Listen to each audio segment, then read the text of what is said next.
मेरे धर्म वाले मेरे विरुद्ध गए, शहनाई चर्च वाले मेरे विरुद्ध गए, ठीक है, और रोमन कैथलिक पूरा विरुद्ध गए। रोमन कैथलिक का बिशप ने डिक्लेयर कर दिया इसको घुसने मत देना, इसको घुसने मत देना, एक गिलास पानी तक मत देना। आरएसएस, बजरंग दल और विश्व हिंदू परिषद वाले ही थे। हमारा परिवार में पैदा होने से तो वही टाइम में बचपन में मर गया तो अच्छा था। मेरी छोटी बहन ने बात कही और मैंने उसको कहा कि तूने जो भी चाहा वो हो गया, आपके साथ में पैदा वो भाई मर गया। तो तभी उसने मुझे गया।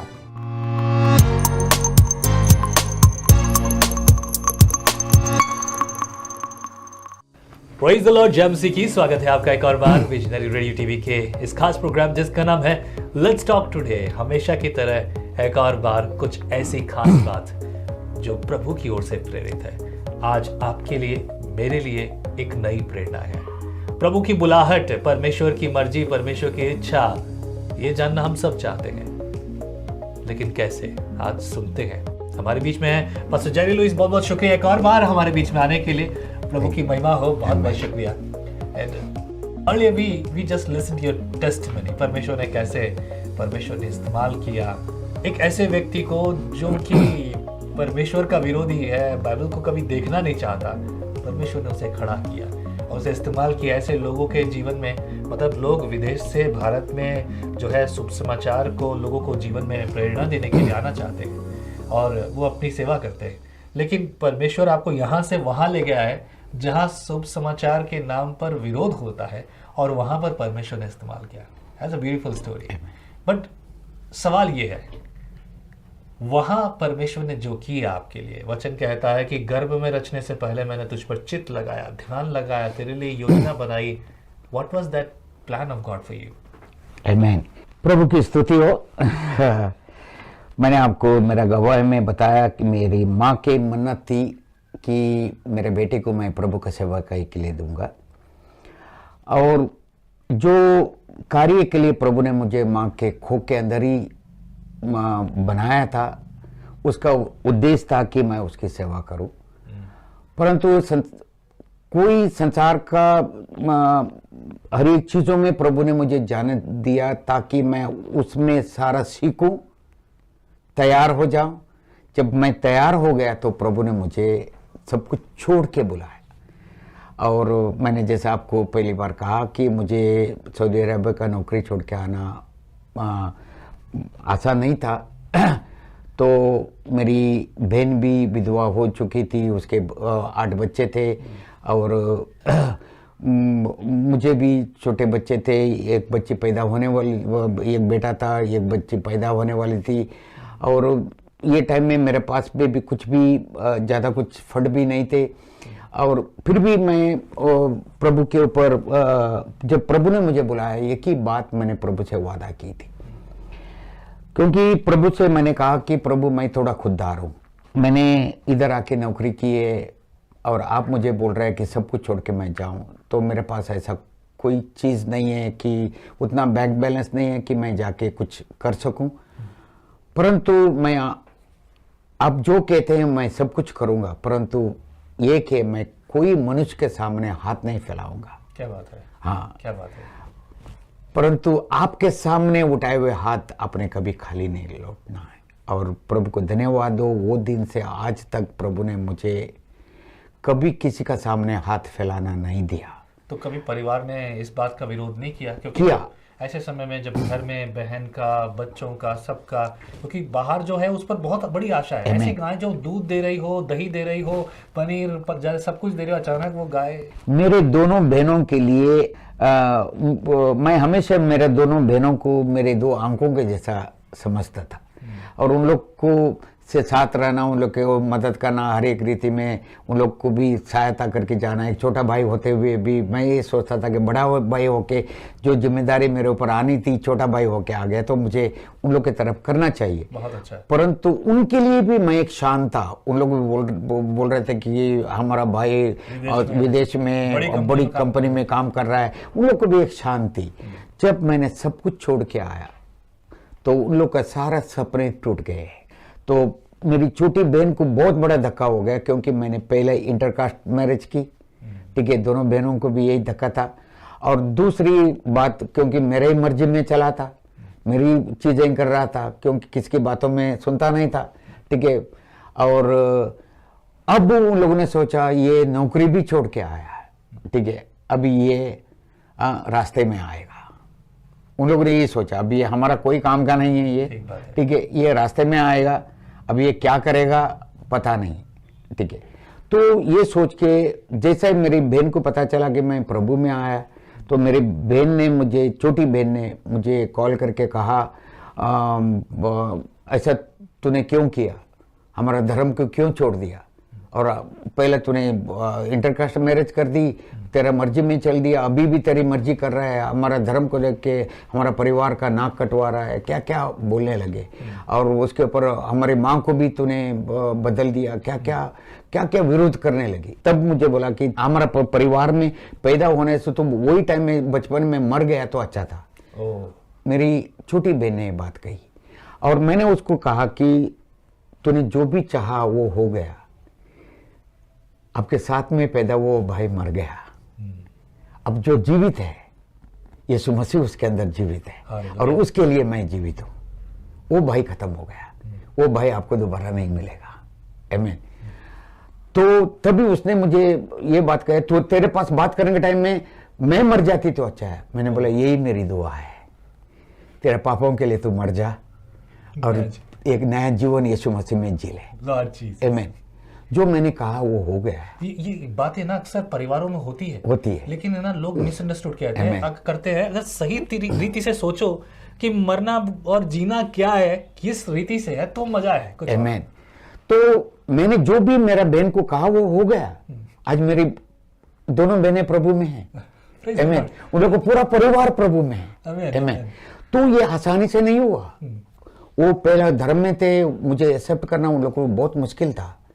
तो मेरी बड़ी बहन का घर में जाता तो मुझे बहुत शानदार भोजन ही होता था, हमेशा भाई आ गया है तो बहुत बड़ा एक राजा के जैसा मुझे ट्रीटमेंट होती थी। मैं मेरे परिवार से छोड़कर ब्राह्मण से अब मसीह यीशु पे विश्वास कर रहा हूँ, तो सब मेरे विरोध में है कि तूने धर्म परिवर्तन कर लिया। यहाँ पर एक क्रिश्चियन आदमी क्राइस्ट पे भरोसा रखता है तो क्रिश्चियन बोलते हैं कि धर्म परिवर्तन ऐसा बोलते हैं।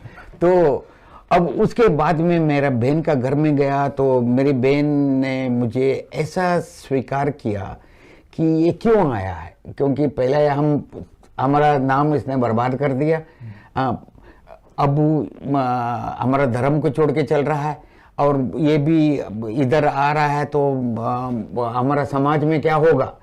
तो मेरी बड़ी बहन ने भी वो सोच लिया कि एक कोल्ड शोल्डर, एक ऐसा मुझे ट्रीटमेंट दिया कि एक उबला हुआ चावल बना के मेरे सामने रख दिया और अचार मेरे सामने लग गया। हमेशा मेरे लिए बहुत बड़ा भोजन ही बनता था, इधर अभी कुछ भी नहीं था। ऐसा एक ट्रीटमेंट मेरी बहन ने मुझे दिया और मैंने कुछ ये नहीं किया, मैं हंस के मैंने उससे ले लिया और उधर से निकल गया।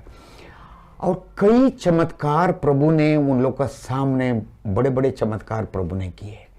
और तब मेरी बड़ी बहन को पता चला कि इसके साथ परमेश्वर का एक सामर्थ्य चल रही है। और मेरे भांजियों ने ये सब कुछ देख लिया, ठीक है। ये देखते हुए बहुत बड़ा कार्य हुआ। और उसके बाद में मैं दोबारा बॉम्बे आ गया। दोबारा एक 5 जना मिलके गांव चले गए तो गांव में हमने जाके सबको प्रचार करने लगे। हमारा गांव में जाके प्रचार करने लगे। सारा रोमन कैथोलिक समाज ही हमारा विरोध खड़ा हो गया। उन लोगों ने सोचा कि हमें पत्थर मार के, उन लोगों ने हमें धर्म गुरुओं ने बुलाया उन लोगों के पास बात करने के लिए, और उन लोगों ने रास्ते में एंगमैन टीम को छोड़ दिया था पत्थरों से, हमें पब्लिकली वो हमें पथराव करे। परंतु आत्मा ने हमें पहला ही गवाह दिया कि हम वो रास्ते में नहीं जाए, हम दूसरा रास्ते में जाए। क्या बात है। हाँ, हम दूसरे रास्ते में गए इसलिए कि हम वो पथराव से बच गए, ठीक है। वो पब्लिकली हमें पथराव करना चाहते थे, उससे बच गए। और उसके बाद में उन लोग से बात करके हम आए, सारा समाज रात में आया और लाठी गीटी सब लेके आया मारने के लिए, सबको ये करके। और ये सारा चीज बहुत बड़ा भयंकर ये हो गया। तो उससे भी प्रभु ने हमें बचाया। परंतु ये कलीसिया का निर्माण उधर हुआ। क्या बात है, हालेलुया। उडुपी में कर्नाटका को उडुपी में फर्स्ट एक परिवार प्रभु में आया, पूरा क्रिश्चियन के खिलाफ हाँ, क्रिश्चियन के खिलाफ। अब एक परिवार प्रभु में आया, वो परिवार का मुखिया ठीक है घर छोड़ के भाग गया, क्योंकि वो रोमन कैथोलिक चर्च के लीडर थे। वो छोड़ के भाग गया, सारा बच्चे गिच्चे सब कुछ सब प्रभु में आ गए, ठीक है। और वो एक शुरुआत था, एक छोटा सा पायनियर था, वो शुरुआत था। उसके बाद में हम किससे भी बात करते थे वो व्यक्ति प्रभु में आ जाता था। ये कार्य उधर होने लगा। उसके बाद में हम दोबारा बॉम्बे आ गए। बॉम्बे आने के बाद एक्चुअली मेरा एक विश्वास का जीवन स्टार्ट हुआ कि मैं सब कुछ प्रभु के लिए निछावर करके आ गया था, और प्रभु मुझे और एक बड़ा काम के लिए तैयार करना चाहते थे। सऊदी अरेबिया में मुझे पगार मिल रहा था, सब कुछ मिल रहा था, मेरा परिवार इधर लैविशली जी रहे थे, परंतु इधर आने के बाद प्रभु मुझे एक विश्वास का जीवन कुछ सिखाना चाहता था। और मैं परिस्थितियां ऐसी बिगड़ गई, मेरी माँ हर एक 15 दिन में हॉस्पिटल में पहुंचने लगी। मेरा बैंक बैलेंस सब कुछ जो भी था वो खत्म होते आ रहा था। और उसके बाद में मैंने प्रभु से एक चीज मांगा, तो इसलिए कि प्रभु के सामने कुछ भी बोलने के टाइम में बहुत केयरफुल रहना है, क्योंकि सदुपदेश का 5 में सीधा कहता है कि भाई केयरफुल रहो, क्योंकि वो स्वर्ग में तो धरती के ऊपर है। हाँ। जो भी बात करने के टाइम में उतावलीपन से कुछ मत बोल। और मैंने प्रभु से कहा कि प्रभु वाकई मैं विश्वास में जीना चाहता हूँ, मुझे विश्वास में जीना सिखाओ, ठीक है। अभी तक मैं कमा रहा था, आपकी सेवा कर रहा था, वो बात अलग है, परंतु मुझे विश्वास में जीना क्या है ये सिखाओ। तब प्रभु ने मुझे कहा कि अब तू वाकई ये करना चाहता है। मैंने बोला हाँ प्रभु मैं करना चाहता। अब तक तो मैं बाहुबली था। हाँ बाहुबली था, अब प्रभु तू है। तभी प्रभु ने मुझे कहा तेरा सारा बैंक बैलेंस खाली करो और मेरे सेवकाई के लिए दे दो। बहुत अच्छा। और मैंने आके मेरा पत्नी को कहा, मेरा पत्नी मेरे साथ एग्री हो गई। हमने सब बैंक बैलेंस खाली करके हमारा सीनियर पास्टर का हाथ में दे दिया। और आप करेंगे ऐसा? मुश्किल है, करेंगे क्या आप ऐसा कर पाएंगे?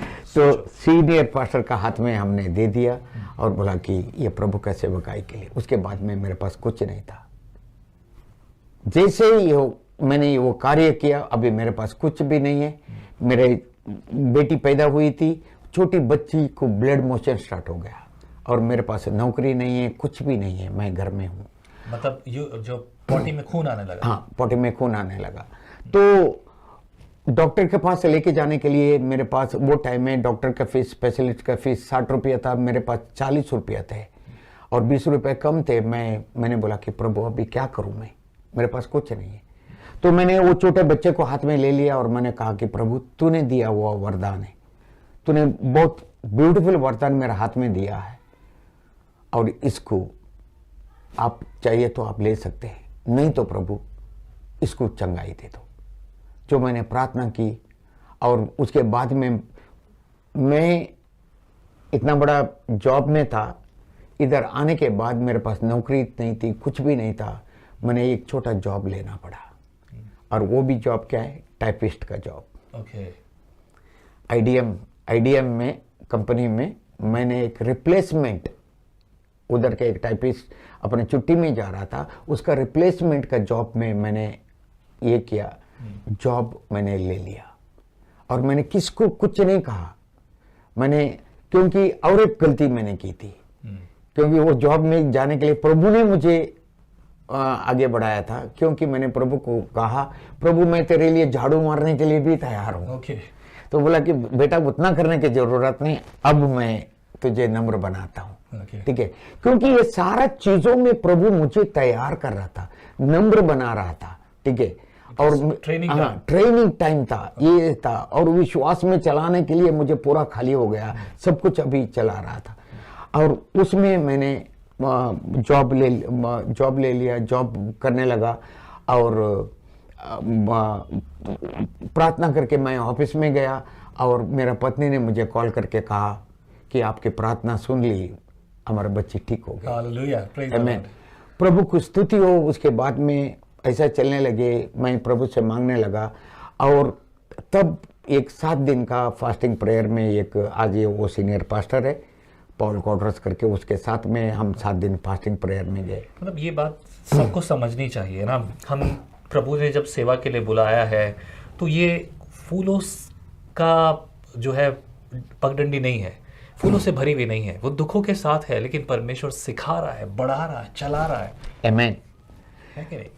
तो जब फास्टिंग प्रेयर करके 7वां दिन मैंने फास्टिंग प्रेयर खत्म किया, 8वां दिन मुझे एक मारुति डीलर के साथ में एक नौकरी का बुलावा आया। उधर मैंने सेल्स एग्जीक्यूटिव का जॉब मुझे मिला और उधर से मैं मार्केटिंग मैनेजर बना, बाद में मैं सीनियर मार्केटिंग मैनेजर बना। 3 महीने के अंदर मुझे प्रमोशन हो गई, तो उसके ऊपर मैंने उधर काम करने लगा। और इसके साथ में मैं काम करने के साथ में मैं 1987 में मैंने स्टार्ट कर दी, 86 में आया था, 87 में मैंने नौकरी स्टार्ट कर दी। और उसके बाद में मुझे ऑल ऑफ ए सडन प्रभु ने मुझे कहा इसको रिजाइन करो। तो मैंने बोला कि प्रभु मैं तैयार हूं, परंतु मेरे साथ और एक भी है, वो मेरी पत्नी है। तो मैं हर एक के लिए तैयार हूं, आप जो भी कह रहे हैं, तो मेरा पत्नी को तैयार करो। और ये रीति में हम थे, तभी प्रभु ने एक ऐसी योजना की। हमारे चर्च में फास्टिंग प्रेयर डिक्लेयर किया था फ्राइडे के दिन, कई वजह से हम दोनों जा नहीं सके, हमने घर में बैठ के प्रार्थना किया। प्रार्थना करके ख़त्म कर दिया। करने के बाद मेरी पत्नी ने मुझे कहा क्यों हम सब कुछ छोड़ के प्रभु का सेवा में नहीं जाते। ओके, क्या बात है, हालेलुया। मैंने बोला कि इंतजार की घड़ी आ गई। आमीन। तो प्रभु ने क्लियरेंस दे दिया। तो मैंने कहा कि बेशक क्यों नहीं जाते। तो हमने बोला कि ठीक है।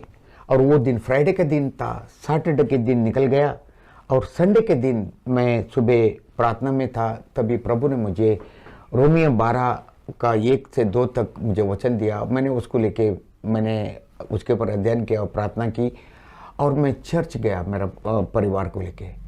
और वो दिन पास्टर ने एग्जैक्टली वही स्क्रिप्चर रोमियो चैप्टर 12 1 से 2 लेके वचन शेयर किया और वो वचन हमारे लिए ही था, हमारा बुलाव में था। और उसके बाद में कभी उन लोगों ने ऐसा नहीं किया। उनका नाम पास्टर जेम्स रॉक्सबर्ग थे, न्यू लाइफ फेलोशिप के, बेड्रा फेलोशिप के।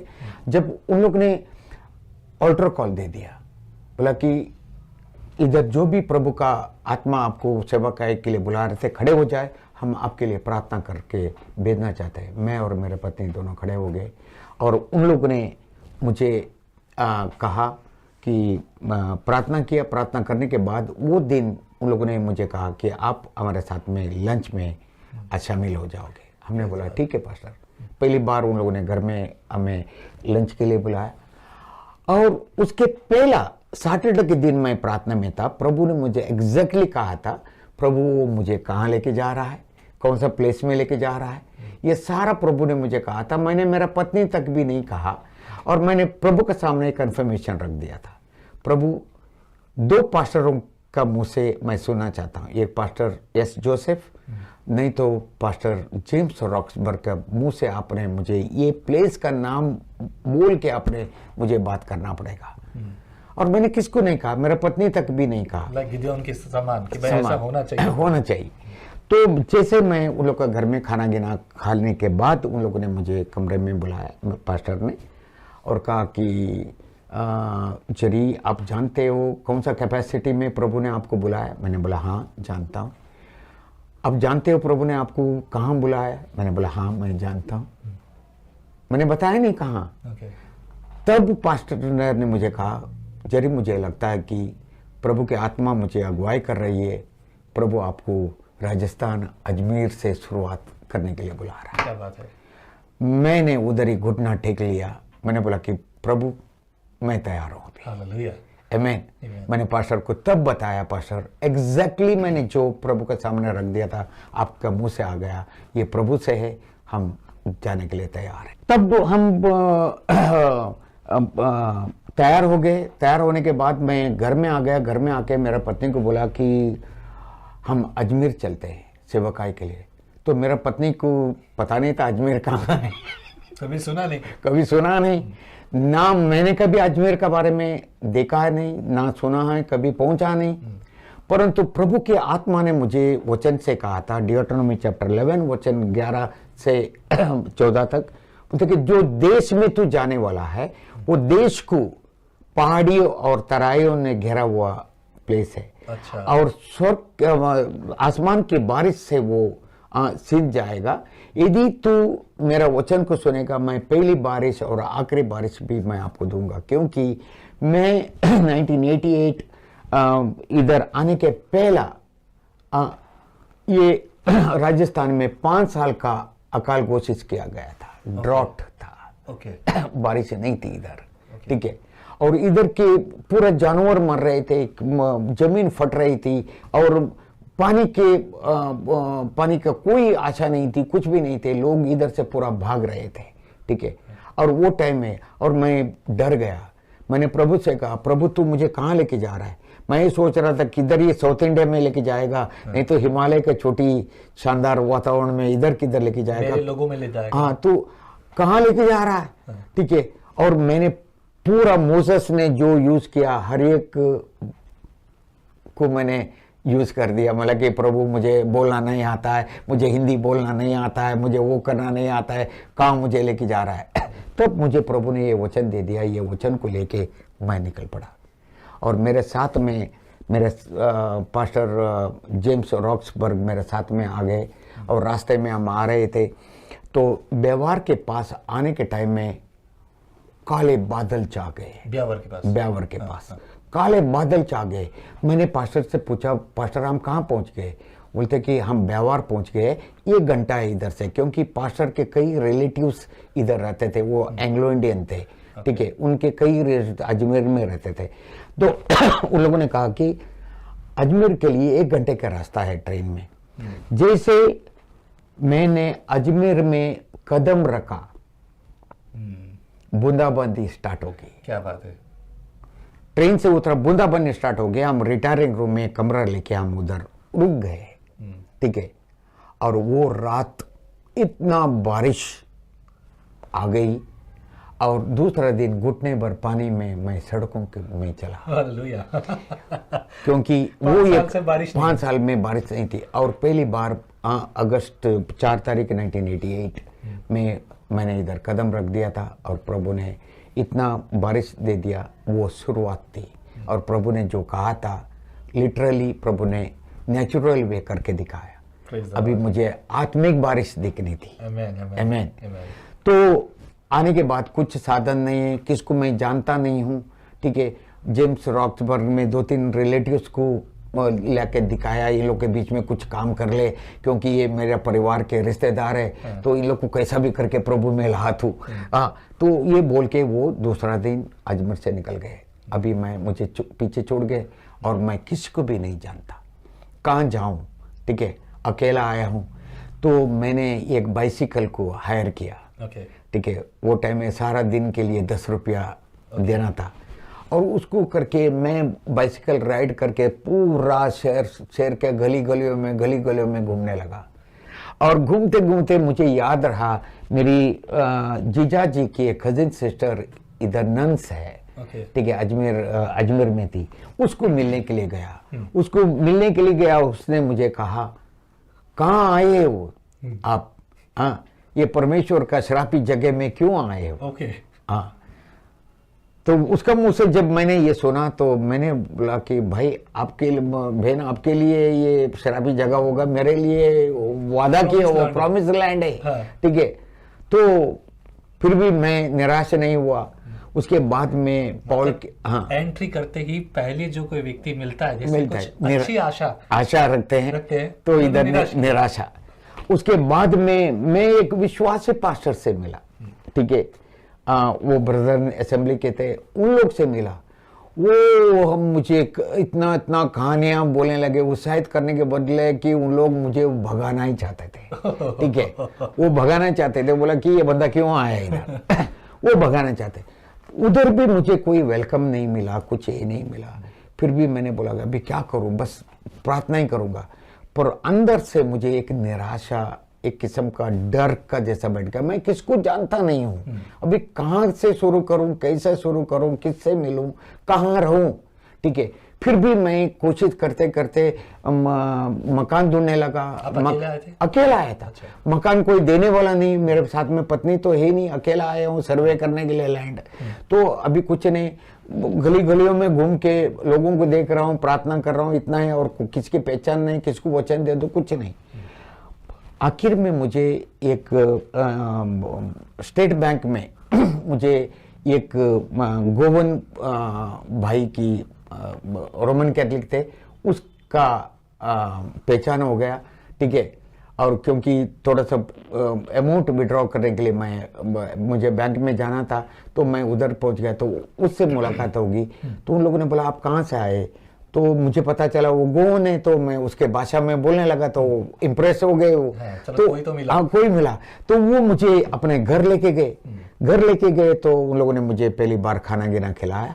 उसके जरिए मुझे एक कमरा मिला, एक मकान, उन लोगों के पहचान में एक मकान मुझे मिल गया।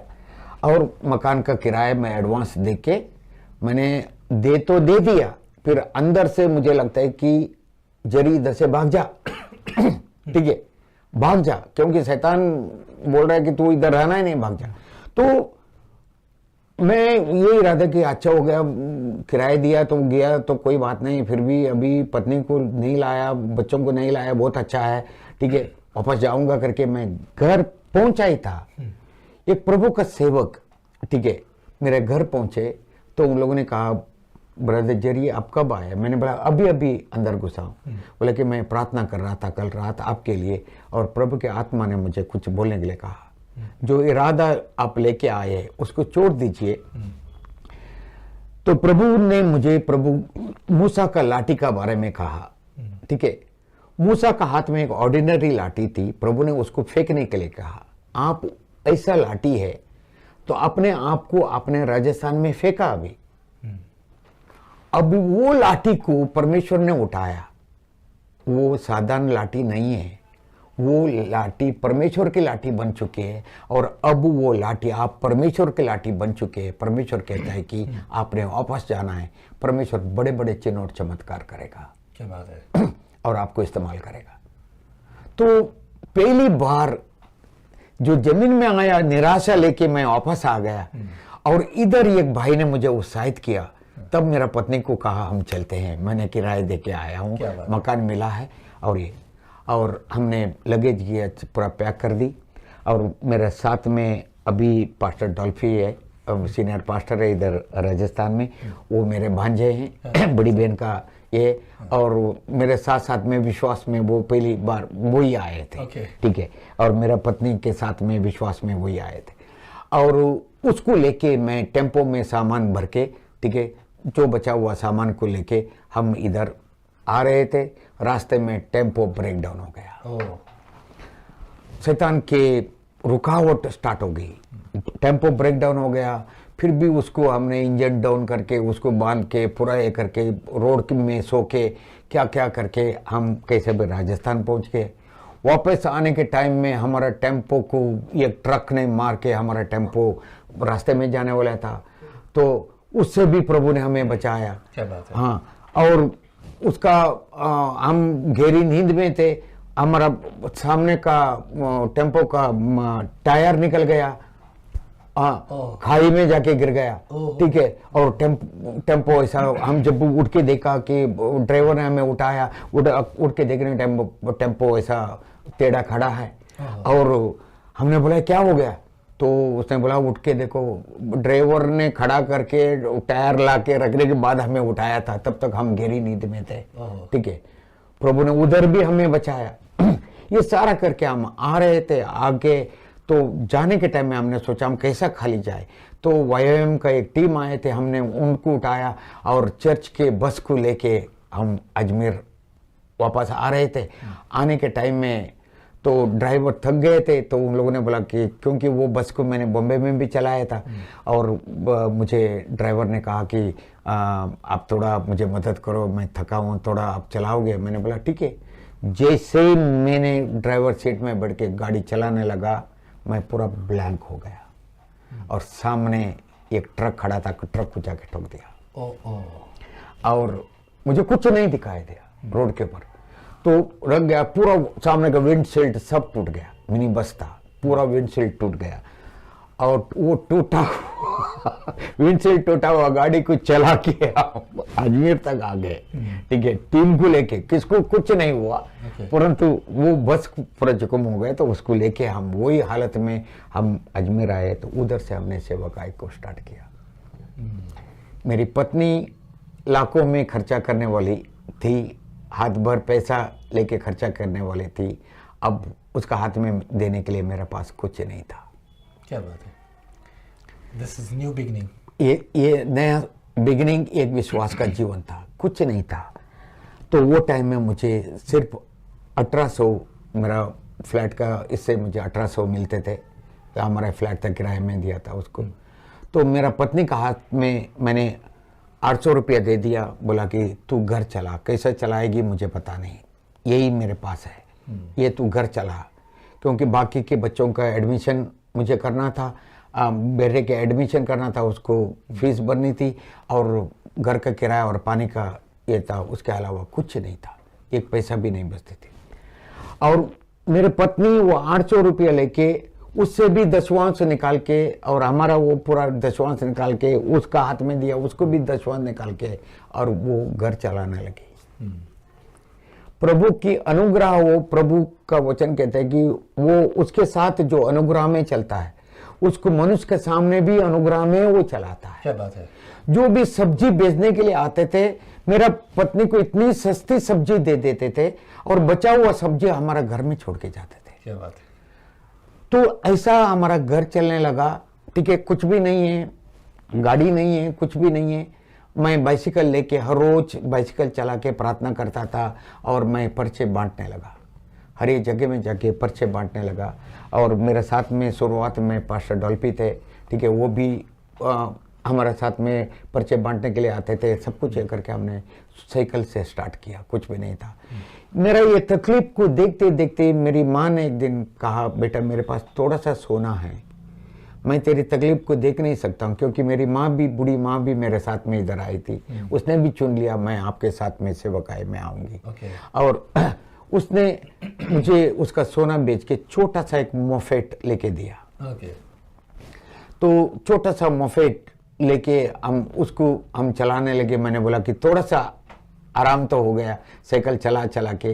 तकरीबन 6 महीने हो गए। तो 6 महीने के बाद हमें एक मोफेट आया, तब तक बाइसिकल ही चलाता था। मोफेट वो एक लूना के जैसा, लूना के जैसा, वो सिल्वर प्लस करके पहले आए थे। तो एक उसको एक लूना, छोटा सा लूना, तो उससे हमने स्टार्ट किया। उसमें मेरी पत्नी, मैं, छोटा बच्चा और मेरा बेटा सभी बढ़ के जाते थे। लोग सोचते थे पता नहीं किधर सर्कस में ये काम कर रहा था होगा।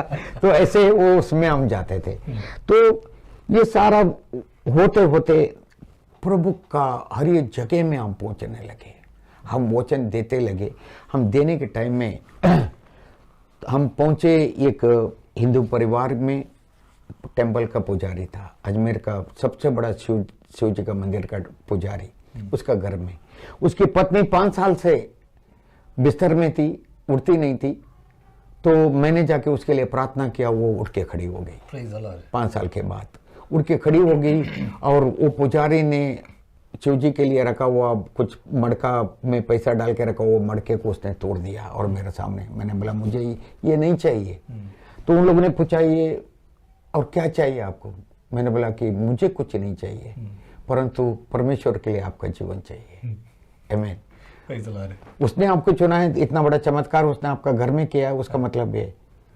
तो वो तो सही, हम विश्वास करेंगे।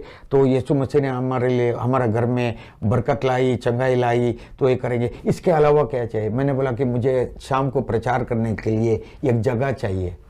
तो उन लोगों ने पूछा शिव जी का मंदिर के सामने चलेगा? मैंने बोले चलेगा, क्योंकि मैं पागल ही था यीशु मसीह के लिए, ठीक है। और कोई डर भी नहीं थी, मरने के डर नहीं तो कुछ नहीं। मैंने बोला कि ठीक है। उसने शिव जी का मंदिर का सामने, अजमेर शिव जी का मंदिर, भजनगंज शिव जी का मंदिर का सामने बखाड़ा लगा दिया, छोटा सा प्लेटफॉर्म बना दिया। और मैं उसमें खड़ा होकर प्रचार करने वाला ही था। तब 30 RSS के उन लोगों ने मुझे घेर दिया और घेर के मुझे कहा कि यदि आप इसको ख़त्म नहीं करोगे हम आपको मार डालेंगे। तो मैंने कहा यदि आपका हाथ में परमेश्वर ने मुझे मारने के लिए लाया है, ठीक है, तो ये सही, ये सही, ठीक है, बोलिए कहाँ आना है, क्या करना, हम आपको पटरियों में बढ़ के मारे। मैं बोला ठीक है, मैं पटरियों में आ जाऊंगा, बांधने वाला काम आपका है। यदि उसने आपका हाथ से मारने के लिए नहीं आया, आपको उद्धार देने के लिए लाया है, आप मेरे शरीर के एक बाल को भी छू नहीं पाओगे। वो एकदम डर गए। डर गए तो उन लोगों ने बोला कि नहीं, हम आपको चेतावनी दे रहे हैं, इधर से आप निकल जाओ। तो मैंने शिव जी का मंदिर के सामने खड़ा होकर कहा यदि मुझे प्रभु घर दे ये जमीन में, यही कॉलोनी के अंदर दे, क्योंकि ब्राह्मण कॉलोनी थी, यही कॉलोनी के अंदर मुझे घर दे, और यही मेरी आशा है। और प्रभु ने वही काम कर दिया। मुझे कई सालों के बाद वही कॉलोनी के अंदर घर दिया और वही कॉलोनी में 7 साल में रहा। क्या बात है। हाँ, उसके बाद में स्टार्ट हो गया। मुझे तब तक मुझे समझ में नहीं आई प्रभु ने मुझे ये ग्रंथों में, कथाओं में क्यों जाने दिया। Okay, that was the plan, earlier preparation. वो अर्लियर प्रिपरेशन मुझे पता नहीं चला ये क्यों हो गया। इन लोग ने सब मुझे लेके जाने लगे डिबेट करने के लिए, और मैं इन लोग के साथ में मैं जाने लगा अकेला। मुझे लेके जाते थे और ऐसा जगह में पूरी रात मेरे साथ में बैठते थे। बजरंग दल, आरएसएस, विश्व हिंदू परिषद और आर्य समाज, इन लोगों ने मेरे साथ में डिबेट करने लगे और मुझे कोई उतना ज्ञान नहीं था। परमेश्वर की आत्मा उन लोग को उत्तर दे रही थी। क्या बात है। और आखिर में मुझे मदद करने वाले आरएसएस वाले ही थे, हिंदू विश्व परिषद वाले ही थे। क्या बात है। मेरे धर्म वाले मेरे विरुद्ध गए, शहनाई चर्च वाले मेरे विरुद्ध गए, ठीक है, और रोमन कैथलिक पूरा विरुद्ध गए। रोमन कैथलिक का बिशप ने डिक्लेयर कर दिया इसको घुसने मत देना, इसको घुसने मत देना, एक गिलास पानी तक मत देना। सब धर्म वाले विरुद्ध गए, परंतु मुझे मदद करने वाले आरएसएस, बजरंग दल और विश्व हिंदू परिषद वाले ही थे। क्योंकि उन लोगों ने सब कुछ सुना था। उन लोगों के सामने यही सवाल थी, हम हमारा धर्म को क्यों कैसे छोड़े। मैंने बोला ये मैं नहीं कहूँगा, ये आपके ऊपर है, आपने क्या करना है। तो ऐसा कार्य हुआ। और उसके बाद में जब आरएसएस का लीडर कोमा में गए, जेलन हॉस्पिटल में, उसके लिए प्रार्थना करने के लिए वो मुझे उधर लेके गए। और वो दिन प्रभु ने मुझे कहा ये सोने वाला है, ठीक है। तो मैंने वार्ड में किसके लिए प्रार्थना किया, सारे चंगाई पा लिया, उन लोग आंखों के सामने हो गया। उसके बाद में मेरा घर में आरएसएस वालों ने, बजरंग दल वालों ने बीमार लोगों को भेजने लगे। और वो क्योंकि उनको समझ में आया, पहले तक वो नहीं जानते थे, तो इसलिए कि मैं इन लोग से नफरत नहीं करता हूँ, मैं इन लोग से प्रेम ही करता हूँ, क्योंकि वो नहीं जानते हैं। जब वो जानने लगे उन लोगों ने मुझे साथ दिया, ठीक है। जब उन लोग मेरा घर में लोगों को भेजने लगे, ठीक है, आप उधर जाइए, उन लोगों ने प्रार्थना किया तो आप ठीक हो जाओगे, तब बड़े बड़ों ने घर में लाके प्रार्थना में मुझे बुलाने लगे, ऐसा करने लगा। परंतु हाथ में कुछ नहीं, ठीक है। फिर भी हम प्रभु के ऊपर विश्वास में चलते थे। तो मेरी पत्नी कैसा कैसा करके घर चलाती थी, ठीक है। हम कहाँ पैदल जाते थे, कई खेतों में जाते थे सब्जी लाने के लिए, और कई खेत वाले हमें सब्जी उठा के ऐसा ही दे देते थे। ऐसे परमेश्वर का अनुग्रह साथ में, मनुष्य के अनुग्रह के को भी साथ में मिलते हुए हम आगे गए। और कई बार हाथ में कुछ भी नहीं होता था। एक बार रात में कुछ भी नहीं था, तो हम दोनों ने जो भी था बच्चों को खिलाया। उसके बाद में हम दोनों ने बोला कि हम सो जाएं, कल का कल देखेंगे, प्रबंध प्रभु करेगा। रात में सोने के लिए जाने के टाइम में एक परमेश्वर के सेवक हमारा घर में पहुंच गए, ठीक है। तो हमने बोला अभी क्या करें, कुछ भी नहीं है। तो मेरा पत्नी ने उनको बोला कि आप वो क्या खाओगे, क्या भोजन करोगे। उन लोगों ने बोला बहन जी अभी लेट हो गया, आप कुछ मत बनाइए, तो आप वो 2 रोटी बनाइए, एक अंडा है तो एक ऑमलेट बना दीजिए, काफ़ी है। ओके। ना घर में आटा है, ना अंडा है, ना कुछ है, कुछ नहीं है। तो मेरी पत्नी, मैं इन लोग को बातों में लगा के रहा, मेरी पत्नी जाके अंदर जाके प्रार्थना करने लगी, प्रभु क्या करे। और वो रात एक भाई, ठीक है, विश्वास में था, वो एक भाई 10:30 बजे रात मेरा घर पहुंचा। उसने बोला कि पास्टर सर 5 बजे से प्रभु मुझे कह रहा था आपका घर में जाने के लिए, मैंने सुना नहीं, अभी मुझे प्रभु के आत्मा ने सोने तक नहीं दिया, आपका घर में आने के लिए कहा। मैंने सोचा पता नहीं कोई मर गया, क्या हो गया, किसको हॉस्पिटल में लेके जाना है, क्या है। मैं ये सोच के ये लेके आया, बोला कि आप थोड़ा अंदर आओगे। तो मैं अंदर गया, उसने मेरा हाथ में एक लिफाफा रखा, क्योंकि वो दिन संडे था और मेरा हाथ में आखिरी 5 पैसा ही था। और मैंने वो 5 पैसा रो रो के मैंने ऑफरिंग बॉक्स में डाल दिया था। मैंने बोला प्रभु मेरे पास ये आखिरी सिक्का है और मेरे पास कुछ नहीं है। मैंने रो के वो डाल दिया था। और प्रभु का वचन कहता है मैं तुझे 100 गुना लौटाऊंगा। क्या बात है। 5 पैसे का 100 गुना 500 रुपया। क्या बात है। हाँ। और वो लिफाफे में 500 रुपया था। मैंने वो मैंने वो भाई के लिए उधर ही प्रार्थना किया, क्योंकि प्रभु की आज्ञा मानने के लिए। और मैंने ये पास्टर को कहा बाइक में बैठ जाइए, अब मेरा लूना में बैठ जाइए। उसको लेके मैं रेलवे स्टेशन के पास गया, क्योंकि डबल रोटी और अंडा उधर ही मिलता है और कहाँ भी नहीं मिलता है 10 बजे रात। उधर जाके मैंने उसको लाके उसको खिलाया। तब उन लोगों ने बोला कि क्या बात है। तो मैंने तभी मेरी गवाही बताई। मैंने बोला ऐसी बात।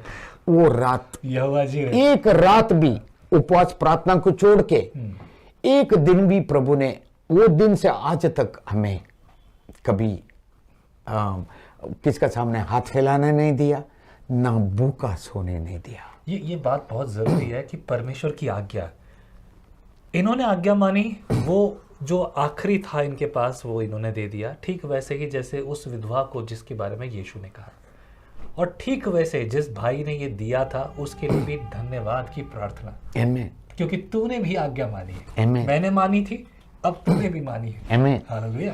एक दिन घर के लिए विश्वास के बात आपको बताने गया तो मुझे टाइम ही पूरा नहीं होगा। इतना विश्वास की, इतना प्रभु विश्वास योग्य रहा। ठीक है, हम कई बार कमजोर हो गए, परंतु परमेश्वर विश्वास योग्य रहा।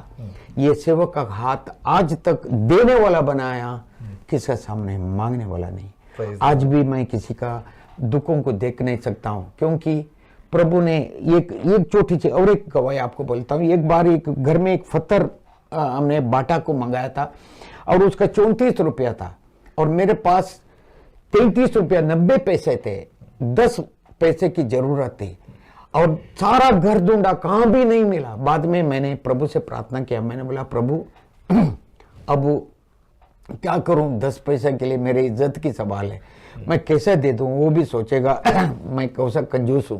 ठीक है, क्या 10 पैसे के लिए भी मैं उसको 10 पैसा भी कम दे रहा हूं। तो प्रभु के आत्मा ने मुझे कहा ये कबोर्ड के एक ग्लास को जाके देख। मैंने जाके देखा, उसमें 5-5 के 2 सिक्के थे। मुझे 10 पैसे की जरूरत है। तो हमारा परमेश्वर हमारा जरूरत को पूरा करते है, लालच को नहीं। क्या बात है। और हम घर के लिए प्रार्थना कर रहे थे। एक विश्वासी भाई जानता था और वो अपने लिए घर देखने के लिए गया था। नया घर बंधा हुआ था, वो अपने लिए घर देखने के लिए गया था। और वो उधर से आके मेरे घर में आया, बोला कि पास्टर मैं मेरे लिए एक घर देखने के लिए गया था, नया कंस्ट्रक्शन हो रहा है, उसको लेने के लिए मैं गया था, परंतु परमेश्वर के आत्मा ने कहा वो घर आपके लिए बन रहा है। Okay, praise the Lord. आपके लिए बन रहा है। हमारे पास कुछ नहीं है, बिल्कुल कुछ नहीं। और हम उधर गए तो मैंने जाके बोला कि दिखाओ भाई कहाँ है मेरा घर। तो हम देखे वही कॉलोनी के अंदर जहाँ शिव जी के मंदिर के सामने मैंने कभी वादा किया था वो लोगों को, यही इसमें कॉलोनी में देखा। वही कॉलोनी के अंदर एक मकान, शानदार मकान बन रहा था। 150 गज जमीन में मकान बंधा हुआ है, शानदार मकान। मकान बंधा हुआ है, वो नया घर, और दरवाजे फिट हो रहे थे। और मैं अंदर गया, मुझे लगा कि हाँ वाकई एक घर मेरे लिए रखा है प्रभु ने। मैं मेरा पत्नी घर में आया, मेरा पत्नी को बोला चल चल गाड़ी में बैठ, मैं तुझे हमारा घर दिखाने के लिए जाता हूँ। लिया नहीं, कुछ नहीं, हमारा घर। तो उधर गए, मेरा पत्नी ने बोला हाँ वाकई एक घर हमारे लिए। हम छत के ऊपर जेब गए, में पैसा कुछ नहीं? कुछ नहीं। हमने छत के ऊपर गए, आसमान की तरफ हाथ उठाए, हमने प्रार्थना किया, प्रभु हम ये घर को क्लेम करते हैं यीशु का नाम से, जो तूने हमें दिया। अब हम गए ओनर के पास, हम जाके बात करने लगे। वो टाइम में उसने हमें कहा 1990 में उसने हमें कहा 3 लाख रुपया अपने देना पड़ेगा। हाथ में 3 लाख नहीं, कुछ भी नहीं है, 30,000 भी नहीं है, ठीक है, और 3 लाख रुपया अपने देना पड़ेगा। तो मैं निगोशिएट करते गया, आखिरी निगोशिएट करते करते 2,11,000 में सौदा हो गया। उसने बोला सही दे दो। मैंने बोला सही नहीं है, कुछ नहीं है, ठीक है। मैं बोला ठीक है, लाके दूंगा। तो कितना देना है? तो आप दे दो 50,000। मैंने बोला कि 5,000 दूंगा, क्योंकि मेरे पास 5,000 थे। मैं 5,000 दूंगा, ये सोच के मैं खुशी खुशी घर आ गया। 5,000 का साई दे दूंगा, बस इसको होल्ड कर दूंगा, बाद में प्रभु जाने कैसा करेगा। तो घर में आने के टाइम में एक विश्वासी भाई मेरा घर में बैठे हैं, क्योंकि वो भाई को मैंने कहा था कभी आपका घर का, आपको भी प्रभु, वो भी किराए में रहते थे, मैंने उनका घर में भविष्यवाणी की थी, प्रभु आपको अपना घर देगा। और वो भाई मेरा घर में बैठे थे, और मैंने उनको कहा कि वो घर में बैठे थे, बोले कि पास्टर मैं खुशखबरी आया और देने के लिए। मैं बोला मेरे पास भी खुशखबरी है, अभी मुझे पता नहीं क्या खुशखबरी थी। तो उन लोगों ने कहा कि जैसा आपने भविष्यवाणी की, ऐसे मेरा एक प्लॉट, छोटा प्लॉट है, उसमें मकान भी 1-2 कमरे बंधे हुए, और मकान के वो उसका सौदा हो रहा है, और आपने कहा था उसका शुरुआत आप करोगे। मैंने बोला कि बाद में बोला कि आपका क्या कुछ, मैं बोला मेरी कुछ खबरी बाद में आपको बताता हूँ। मैंने मेरा पत्नी को बोला चेक बुक लेके आओ। मैंने 5,000 का जो अकाउंट में था 5,000 का चेक लिख के मैंने वो भाई का हाथ में दे दिया, और बोला आप जाइए। बोला कि आपने आपका खुशखबरी बताया नहीं। मैंने बोला हम बाद में बताऊंगा, ठीक है। 5,000 भी चला गया, अभी कुछ नहीं है साई देने के लिए। और मैं और मेरी पत्नी सोचने लगे। मैंने बोला, मेरा पत्नी को बोला तुम्हारे हाथ में जो बैंगल वगैरह है निकाल दो, ठीक है। तो बहुत बड़ी बात है, हाँ, स्त्री के लिए। हाँ, स्त्री का। मैंने बोला तेरे हाथ में जो भी बैंगल वगैरह जो भी है तो निकाल दो, क्योंकि हमें साई देना है। तो एक मलयाली परिवार ने कहा था कभी आपके पास कोई सोना गिना है तो हमारे पास लड़कियां हैं, तो बाजार का रेट हम आपको दे गया। रात में वो सोना लेके मैं उसका घर में पहुंच गया। तो उन लोगों ने कहा कि पास्टर हमारे पास पैसा नहीं है, परंतु हमारे पास 5,000 है, जब भी आपको ज़रूरत है लेके जाइए, आपके पास जब भी है आप दे दीजिए। 5,000 सुबह मैंने दे दिया था विश्वास में, और मेरा हाथ में प्रभु ने 5,000 उधर से दे दिया। क्या बात है, ठीक है। कोई बंधन नहीं है, कुछ नहीं है, मेरा पत्नी का सोने का भेजने की जरूरत नहीं है। प्रभु ने बोला सोने के ऊपर नहीं, मेरे ऊपर नजर रख, मेरे ऊपर नजर रख, ठीक है। और मैंने 5,000 रुपया मैंने उन लोग के हाथ में दे दिया, साई दे के उसने एग्रीमेंट किया, और एग्रीमेंट में लिखा 1 महीने के अंदर मैंने उसका 25% देना है, और मैंने 3 महीने में उसको पूरा पैसा दे के रजिस्ट्री करना है, नहीं तो जो भी अमाउंट दिया उसको पूरा खत्म हो जाएगा। मैंने साइन कर दिया विश्वास में, और घर में आया, कुछ भी नहीं है, कुछ भी नहीं है। प्रार्थना करने लगे। दिल्ली से एक टीम आई थी, एवेंजलिकल का टीम आई थी, वो घर में थे, प्रचार करने के लिए जा रहे थे, कर रहे थे, कुछ नहीं। प्रार्थना किया। दिसंबर 31 दिसंबर खत्म हो रहा है, नए साल में 91 का हमने घुसना है, ठीक है। पोस्टमैन आया पोस्टमैन आया, और पोस्टमैन ने मुझे एक एनवलप दिया, और वो एनवलप में $6,000 का चेक था। Oh lord Jesus. Saudi Arabia में नौकरी छोड़ के आया था, उधर मेरा एक इंश्योरेंस था। ओके।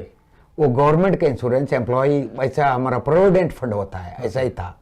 और वो टाइम में इराक ईरान का वॉर के अनुसार उन लोगों ने बोला कि ये आपको मिलने वाला नहीं है। ओके। सही टाइम में वो रिलीज होके वो चेक आ गया 31 दिसंबर के दिन, और वो हमने इतना खुशी से प्रभु नया साल में घुसने के लिए आपने इतना बड़ा तोहफा दे दिया, क्योंकि मेरा इतना बड़ा बोझ आपने उतार दिया। क्योंकि वो टाइम में कुछ 18 रुपीज का कुछ रेट था और मैंने जाके पूरा पैसा उसके हाथ में दे दिया। फिर भी मुझे 1,10,000 रुपया और देना था। ओके। तो उसने 25% मांगा था, वो 25% आ गया। अब हमने सोचा अभी और क्या करूं, कहां से करूं, दोबारा प्रार्थना करने लगे। प्रभु अद्भुत रास्ते खोलने वाला। मेरा पत्नी के हाथ का एक बैंगल भी नहीं गया। प्रभु ने बोला कि अब इसके ऊपर विश्वास मत कर, ठीक है, मैं अभी तुझे देने वाला हूं।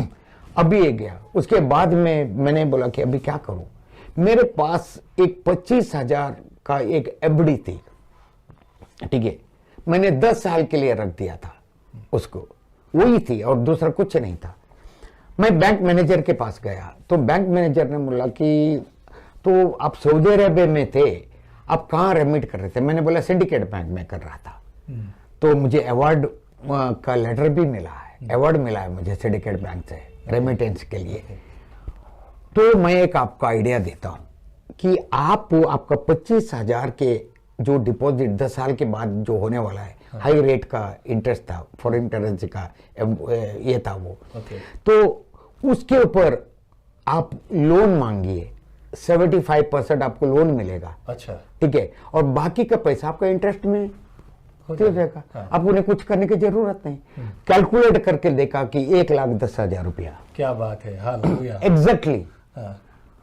तो मैंने एक एप्लीकेशन डाल दिया, सिंडिकेट बैंक ने 1 हफ्ते के अंदर उसको पास कर दिया। क्या बात है, लोन पास कर दिया, क्योंकि मेरी एफडी कर्नाटका बैंक में पड़ी हुई है। ओके, ठीक है, अब अजमेर में मुझे लोन दे रहे हैं, ठीक है, पास करने के बाद आया नहीं। उसके बाद में ये बैंक मैनेजर ने विश्वास से मेरा लोन अप्रूव कर दिया, लोन दे भी दिया, वो एफडी आएगी। तो ले दिया, तो मेरा रजिस्ट्री हो गई, लैंड मिल गया, घर मिल गया, सब कुछ हो गया।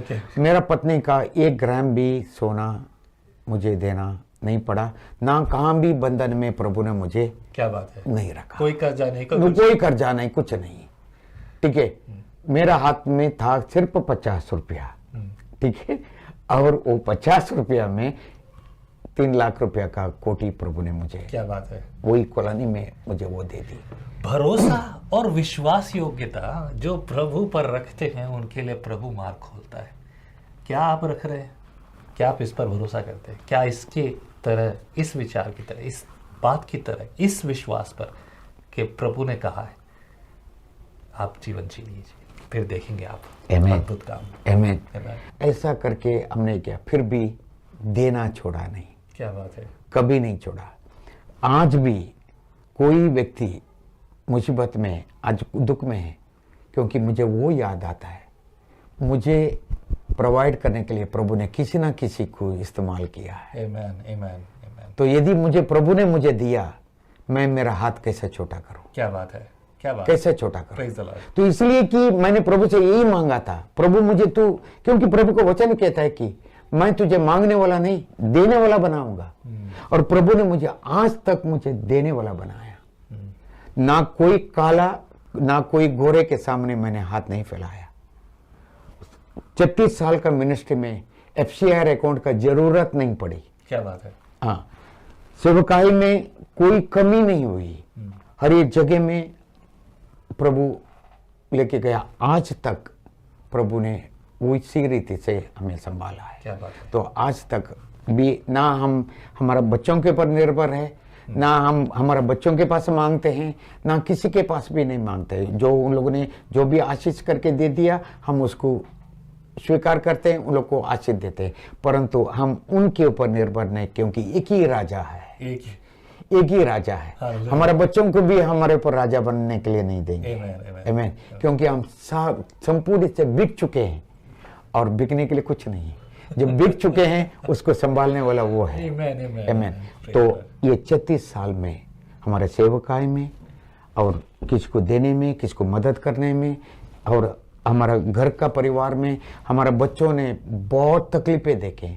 एक समय में कपड़े लाके मैं बांटता था, वही बच्चों को मैं चर्च में किसी ने पहने हुआ कपड़ों को उठा उठा के लाके उन लोग को पहनाता था। मुझे कोई आज भी मुझे किसी का कपड़े पहनने के लिए भी शर्म नहीं है, ठीक है, क्योंकि प्रभु बोलता है तू नम्र होगा, मैं तुझे एक्सोल्ट करूंगा, मैं उठाऊंगा। और वो प्रभु आज हमने देखा है। मैं एक जरूरी बात बताना चाहता हूँ श्रोताओं को, जब आप शुरुआत करते हैं प्रभु के पीछे चल रहा है, पास्टर जैरी की कहानी आपने सुनी है। पास्टर जैरी जब यहाँ राजस्थान में आए हैं और परमेश्वर ने उनको केवल ये अपनी बात नहीं, समय की एक बहुत बात कमी है, सेवक के जीवन में इतनी सारी बातें हैं, इतनी गवाहियाँ हैं कि वो कितना उसके बारे में बोले, वो धन्यवादित है, इसीलिए वो बोल रहा है। Let me tell you one more thing, परमेश्वर ने केवल इन्हीं को नहीं परंतु इनको भी चुना और इनकी संतान को भी, इनके बेटे और इनका बेटा, इनकी बेटी दूसरे देशों में है, सब सेवकाई में है और बहुत अच्छे आत्मिक जीवन को जी रहे हैं। कुछ साल बीत गए जब मैंने भाई को देखा था और उसके बाद मैंने कभी उनको देखा नहीं। एंड मुझे मालूम नहीं क्या है, लेकिन I know the struggles and pain, वो सारी बातें, लेकिन आज उनके जीवन में वो आज माँ बाप को प्रेरणा देते हैं। You are doing great, you have done great thing for us. तुम पिताजी, आपने मेरे लिए बहुत बड़ा काम किया है। और जिन जिन शहरों में परमेश्वर ले गया है, राजस्थान में, अजमेर और उसके आसपास के और भी दूसरे जगहों में, वहाँ पे परमेश्वर ने पास्टर जैरी के द्वारा एक बड़ी सेवा को खड़ा किया, लोगों को बदला, लोगों के जीवन को ले आया। ये बात जैरी के लिए नहीं है, केवल आपके लिए भी परमेश्वर की ऐसी है। यदि आप ईमानदारी से, सच्चाई से परमेश्वर के वचन पर भरोसा रखते हैं और अपने आप को उसके हाथों में रखते हैं, तो परमेश्वर आपको भी ऐसा ही इस्तेमाल करेगा। होने दो चाहे जो हो रहा है। आउट ऑफ नथिंग 50 रुपए हाथ में है और जो है, और एक आदमी 3 लाख का घर खरीद रहा है इतने साल पहले। क्या आज आपके लिए मुश्किल है? हाँ, है मुश्किल, होने दो मुश्किल, प्रभु पूरी करेगा। आमीन। Thank you very much pastor Jerry. मैं आभारी हूँ परमेश्वर का कि परमेश्वर ने इतनी खूबसूरत गवाही मुझे सुनने को दी। मैं प्रेरित हुआ, मुझे पूरी आशा है कि आप सब भी प्रेरित हुए। यदि आपके मन में प्रभु की प्रेरणा है कि आप भी अपनी गवाही शेयर करना चाहते हैं, हम पैसे नहीं मांगते गवाही शेयर करने के, कुछ लोग शायद मिसअंडरस्टूड करते हैं, स्वागत है आपका, आप आ सकते हैं। यदि आपके मन में कुछ सवाल है, कुछ विचार है, कोई प्रेयर रिक्वेस्ट है, नीचे लिखे नंबर पर मैसेज करें, व्हाट्सएप करें, फ़ोन ना करें, मैं फ़ोन नहीं उठा पाऊंगा। प्रभु आपको बहुत आशीष करे। यदि प्रभु का आत्मा आपको प्रेरित करता है तो इसी नंबर पर आप अपनी ऑफरिंग्स हमें भेज सकते हैं, दान दशमांश, फ़ोन पे, गूगल पे, पेटीएम, व्हाटएवर, जो भी पॉसिबल है। प्रभु आपको इस्तेमाल करे। फिर मुलाकात होगी। जय मसीह की। Praise the Lord. नमस्कार, मैं हूं आरजे गौरव और आपको प्रेरित करना चाहूंगा, प्लीज डाउनलोड कीजिए विजनरी रेडियो का नया एप्लीकेशन, जिसमें आप बहुत सारे प्रोग्राम सुन सकते हैं 24 घंटे और 7 दिन आप रेडियो को सुन सकते हैं, लाइव प्रोग्राम सुन सकते हैं। साथ ही साथ में एक इंटरेस्टिंग चीज है, वो है हिंदी बाइबल के 2-2 अध्याय आपको दिन में 3 बार सुनने को मिलेंगे, और वो भी ऐसा ऑडियोबल बाइबल जिसे सुनकर आपको सच में बाइबल बहुत अच्छे से समझ में आने वाली है। साथ में खूबसूरत गीत सुनेंगे और लाइव प्रोग्राम्स आप सुन सकते हैं। मैं आपके साथ रेडियो पर Monday to Friday morning 9 to 10 आपके साथ आरजे गौरव यानी मैं रहता हूँ। साथ ही साथ में इवनिंग शो में भी आपके साथ रहते हैं, और भी बहुत सारे प्रोग्राम्स जैसे testimonies, Bible sermon, Bible stories, और भी बहुत अलग अलग तरीके के प्रोग्राम्स आपको रेडियो पर सुनने को मिलेंगे। तो प्लीज डाउनलोड कीजिए विजनरी रेडियो।